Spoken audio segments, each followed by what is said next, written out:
Hello, listening friends, and welcome to this broadcast. नमस्कार श्रोता मित्रों और इस प्रसारण में आपका स्वागत है। I hope you have been listening to this series of messages. मुझे आशा है कि आप इस संदेश श्रृंखला को सुनते आ रहे हैं। We have been talking about the 15 secrets of positive living from 2 Corinthians. हम कुरिन्थियों की दूसरी पत्री में से सकारात्मक जीवन जीने के 15 रहस्यों पर गौर करते आ रहे हैं। Let's review the first 8 secrets together. आइए पहले मिलकर प्रथम 8 रहस्यों को फिर से दोहराते हैं। Number 1, number 1, the practice of the inflow-outflow equation of God's blessings in our lives. हमारे जीवनों में परमेश्वर की आशीषों के अंदर बाहर प्रवाह के समीकरण का अभ्यास।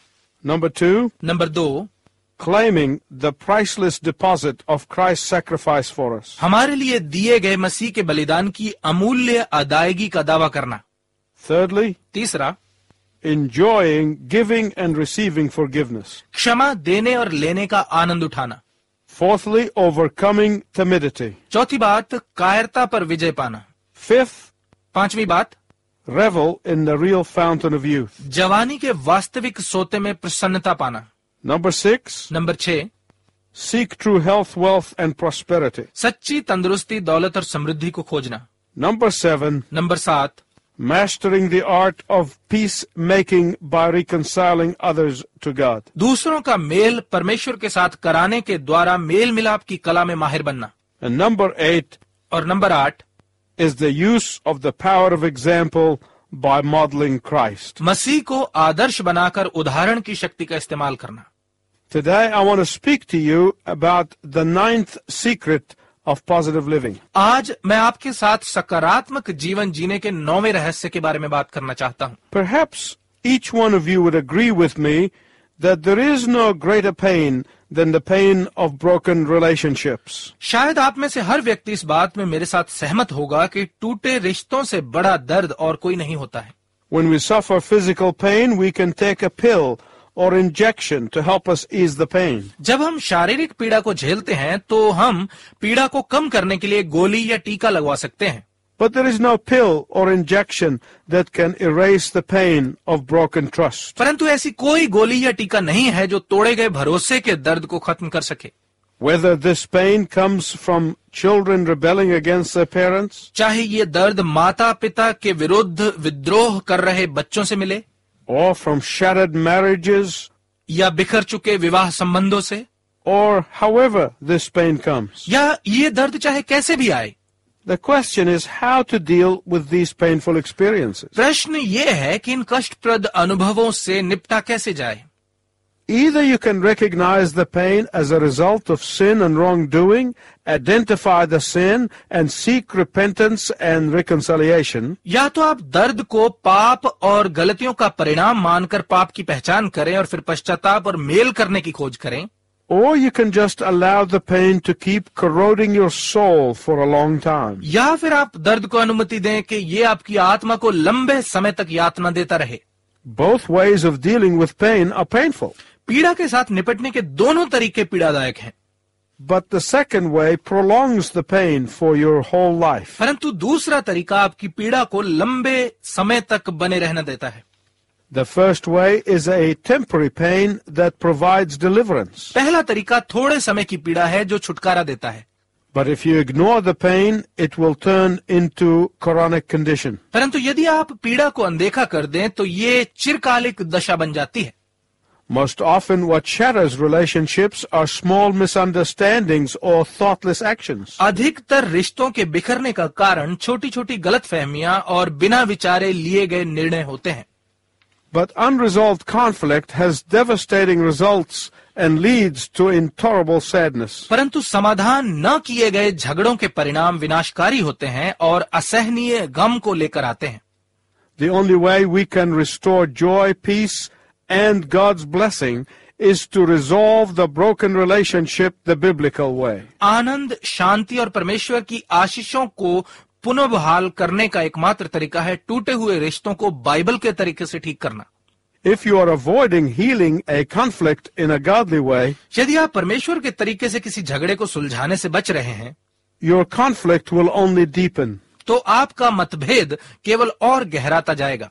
It will open a wide door for Satan to build a stronghold in your life. ये शैतान के लिए एक खुला दरवाजा प्रदान करेगा कि वो आपके जीवन में एक दृढ़ गढ़ बना ले। But today I will tell you how to break that kind of stronghold in your life. परंतु आज मैं आपको बताऊंगा कि आप अपने जीवन में इस प्रकार के दृढ़ गढ़ को कैसे तोड़ सकते हैं।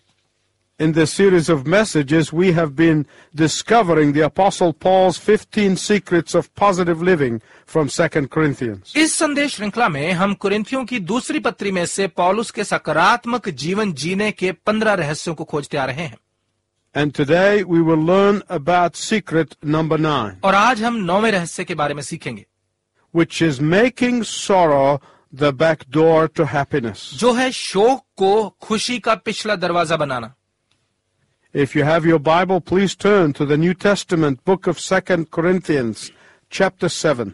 यदि आपके पास बाइबल है तो कृपया नए नियम में कुरिन्थियों की दूसरी पत्री उसके 7 अध्याय को खोलें। In this scripture, we see that which broke the heart of the Apostle Paul more than anything else. वचन के इस भाग में हम ऐसी बात देखते हैं जिसने सबसे अधिक प्रेरित पौलुस के दिल को तोड़ा। It was his friends believing the lies that were said about him. ये था उसके मित्रों का उन झूठी बातों पर विश्वास करना जो उसके विषय में कही गई थी। That devastated him. इस बात ने उसे तोड़कर रख दिया। And when his friends believed these lies, they turned against him. और जब उसके मित्रों ने इन झूठी बातों पर विश्वास किया तो वो उसके विरुद्ध हो गए। And even those who did not turn on him did not bother to defend him. और यहां तक कि उसके जो मित्र उसके विरोधी नहीं बने, वो उसका बचाव करने के लिए सामने न आए। My listening friend, you must understand that Paul was not just being sensitive. मेरे श्रोता मित्र, आप समझ लें कि पौलुस केवल संवेदनशील ही नहीं बन रहा था। Paul was not easily hurt. पौलुस आसानी से चोट महसूस नहीं करता था। Remember, all of these people in Corinth owed their salvation to the preaching of the Apostle Paul. याद रखें कि कुरिन्थ के इन सब लोगों का उद्धार प्रेरित पौलुस के प्रचार के द्वारा ही हुआ था। They were his spiritual children. और वो उसकी आत्मिक संतान थे। And yet they chose to believe a lie about him. और फिर भी उन्होंने उसके विषय में कहे गए एक झूठ पर विश्वास किया। The Apostle Paul was so deeply wounded that he wrote them a very hard and confrontational letter. प्रेरित पौलुस को इससे इतना गहरा आघात पहुंचा कि उसने उन्हें एक बहुत ही सख्त और सामना करने वाला पत्र लिखा। The writing of this confrontational letter itself was very painful for Paul. इस सामना करने वाले पत्र को लिखना खुद पौलुस के लिए भी बहुत पीड़ादायक था। But on a spiritual level, Paul had to do it. परंतु एक आत्मिक स्तर पर पौलुस को ऐसा करना पड़ा। In 2 Corinthians chapter 2 verse 4, Paul said, कुरिन्थियों की दूसरी पत्री 2 अध्याय के 4 पद में पौलुस ने कहा, For out of much affliction and anguish of heart I wrote to you with many tears. बड़े कलेश और मन के कष्ट से मैंने बहुत से आंसू बहा बहा कर तुम्हें लिखा। And Paul sent this letter with a trusted co-worker by the name of Titus. और पौलुस ने एक भरोसेमंद सहकर्मी तीतुस के हाथ इस पत्र को भेजा।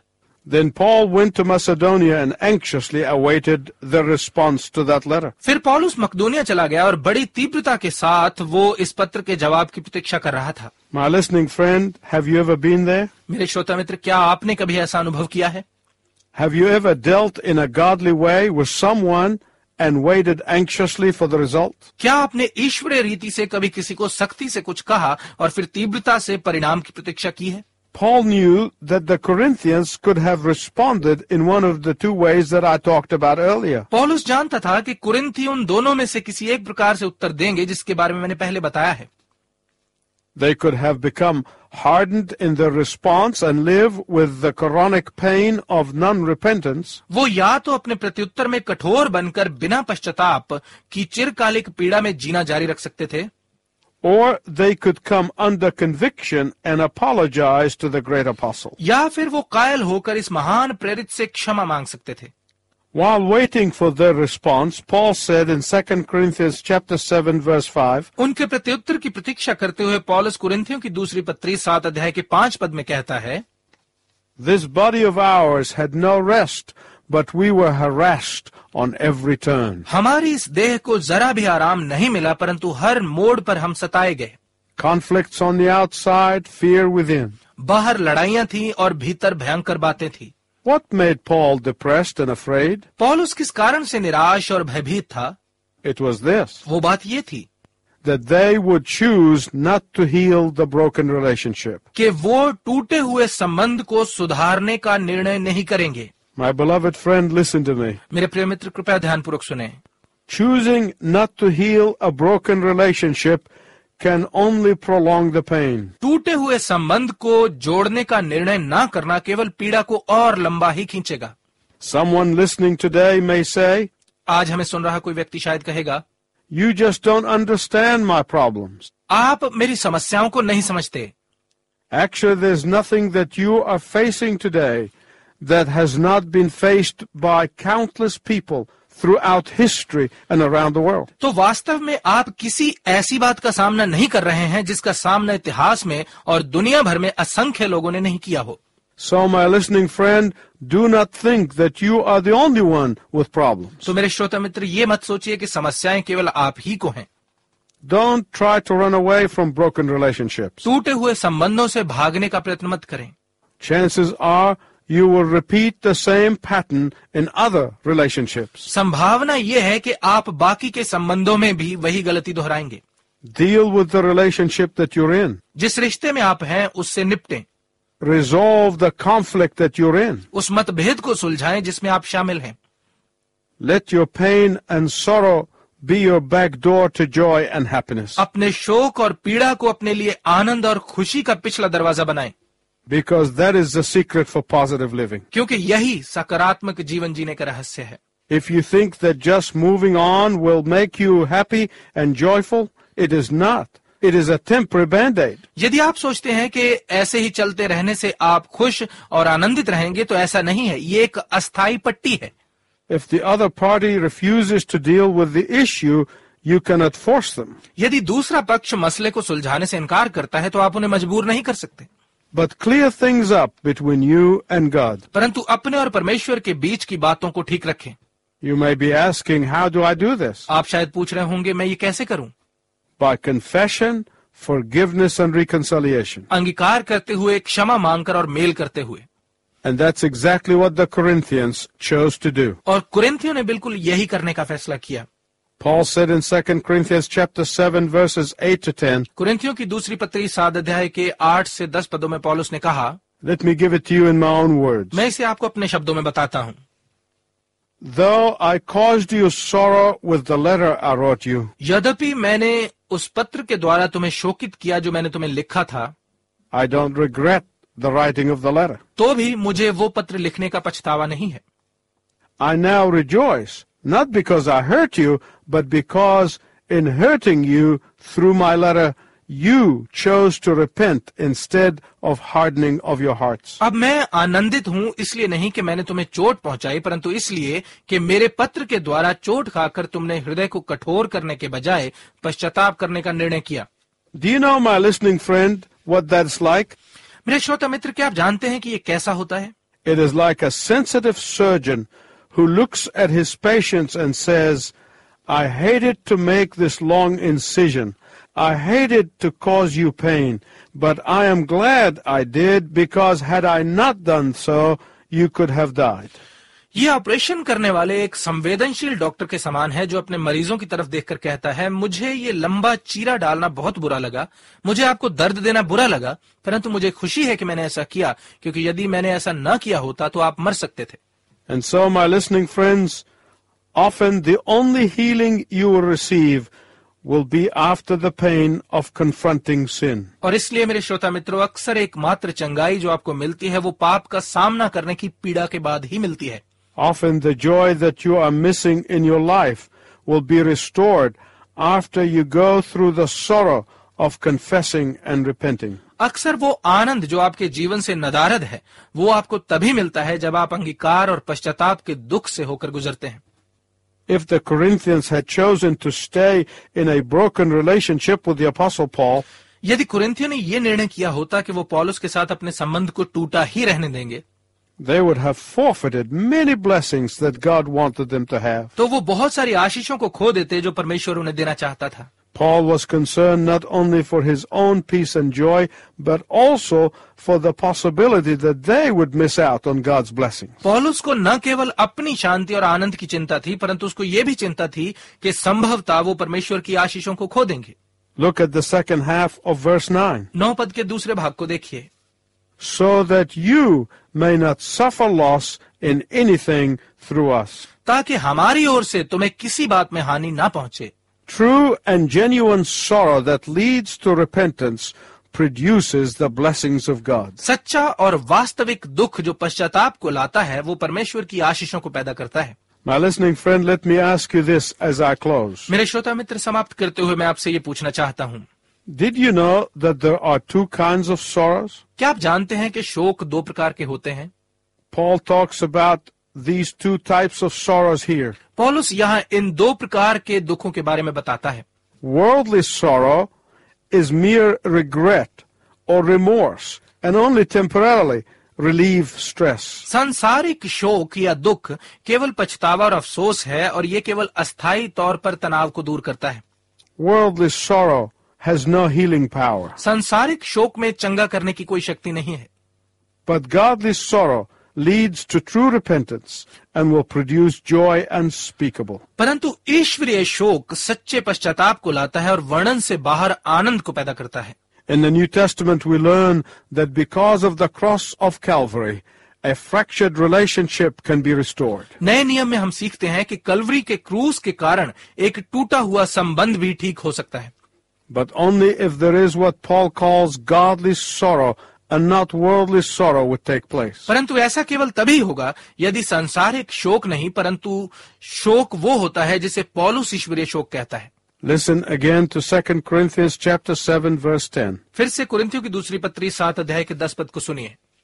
Godly sorrow brings repentance that leads to salvation and leaves no regret. But worldly sorrow, on the other hand, mere emotional regret brings death. परमेश्वर भक्ति का दुख ऐसा पश्चाताप उत्पन्न करता है जिसका परिणाम उद्धार है, फिर उससे पछतावा नहीं पड़ता, परंतु संसारिक दुख मृत्यु उत्पन्न करता है। There may be someone listening today that has a fractured relationship with God. आज शायद कोई ऐसा व्यक्ति हमें सुन रहा हो जिसका परमेश्वर के साथ संबंध टूटा हुआ है।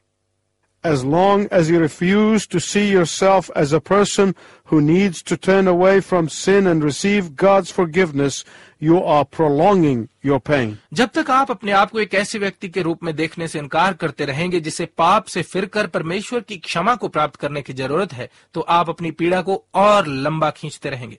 Today you can say, Lord Jesus, forgive me. आप आज ही कह सकते हैं, प्रभु यीशु मुझे क्षमा कर दीजिए, Come into my life. मेरे जीवन में आइए।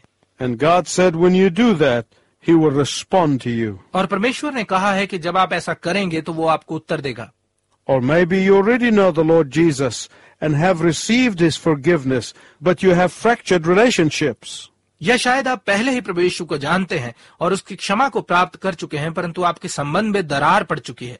You need to say, Lord Jesus Christ, examine my life. आपको ये कहने की जरूरत है, प्रभु यीशु मसीह मेरे जीवन को जांचिए, Show me my error and help me repent and reconcile my broken relationships. मुझे मेरी गलती दिखाइए और पश्चाताप करने और मेरे टूटे संबंध को फिर से जोड़ने में मेरी सहायता कीजिए। Then rejoice in the joy of positive living. और फिर सकारात्मक जीवन जीने का आनंद लें। Until next time, I wish you God's richest blessing. अगली बार तक मैं आपके लिए परमेश्वर की उत्तम आशीषों की कामना करता हूँ।